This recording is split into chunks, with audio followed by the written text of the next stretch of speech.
যুদ্ধের 18তম দিনে মধ্যপ্রাচ্যের বিভিন্ন মার্কিন ঘাঁটি ও ইসরায়েলকে লক্ষ্য করে যে তুমুল ক্ষিপ্রতা নিয়ে ইরান হামলা চালিয়ে যাচ্ছে তাকে অবিশ্বাস্য বলে আখ্যায়িত করেছেন ডোনাল্ড ট্রাম্প। ইরানকে যতটা দুর্বল ভেবে আঘাত হেনেছিল যুক্তরাষ্ট্র, বাস্তবিক ইরান তার চেয়ে আরও ভয়াবহ ও শক্তিশালী।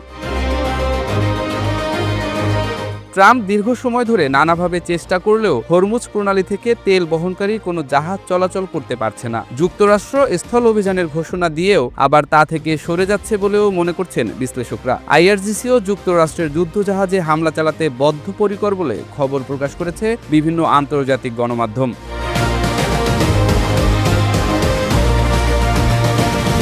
এই পরিস্থিতিতে সবচেয়ে বড় চ্যালেঞ্জ হয়ে উঠেছে পারস্য উপসাগরের নিয়ন্ত্রণ। সামরিক বিশ্লেষকদের মতে ইরান বহু বছর ধরে হরমুজ প্রণালীকে কেন্দ্র করে একটি অ্যাসিমেট্রিক যুদ্ধকৌশল তৈরি করেছে, যেখানে সরাসরি বড় নৌবহরের মুখোমুখি না হয়ে ছোট ছোট দ্রুতগামী নৌযান, উপকূলীয় অ্যান্টিশিপ মিসাইল এবং ড্রোনের সমন্বয়ে আঘাত হানা যায়। ফলে বিশ্বের সবচেয়ে শক্তিশালী নৌবাহিনীও এখানে এসে জটিলতার মুখে পড়ে।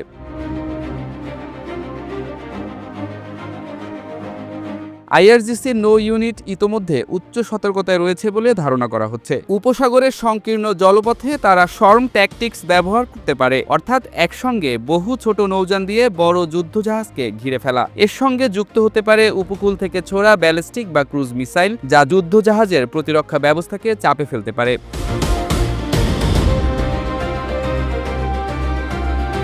একই সঙ্গে ইরানের ড্রোন সক্ষমতাও নতুন করে আলোচনায় এসেছে। কম খরচে তৈরি কিন্তু দীর্ঘ পাল্লার এই ড্রোনগুলো একদিকে নজরদারি চালাচ্ছে, অন্যদিকে লক্ষ্যবস্তু চিহ্নিত করে সমন্বিত হামলার পথ তৈরি করছে। বিশ্লেষকদের মতে এই ড্রোন মিসাইল সমন্বয়ই ইরানের সবচেয়ে বড় শক্তি হয়ে উঠেছে, যা যুক্তরাষ্ট্রের জন্য নতুন ধরনের চ্যালেঞ্জ তৈরি করছে।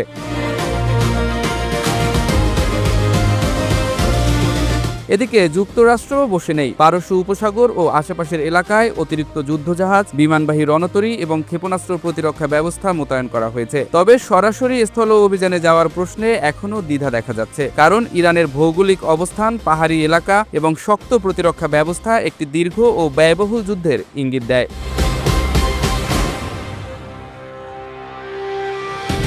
বিশ্লেষকদের মতে যুদ্ধের এই পর্যায়ে এসে যুক্তরাষ্ট্রের জন্য সবচেয়ে বড় ঝুঁকি হলো সংঘাতের নিয়ন্ত্রণ হারিয়ে ফেলা। কারণ ইরান শুধু সরাসরি হামলাতেই সীমাবদ্ধ নেই, বরং আঞ্চলিক ঘাঁটি, জ্বালানি রুট এবং সমুদ্রপথকে লক্ষ্য করে বহুমাত্রিক চাপ তৈরি করছে।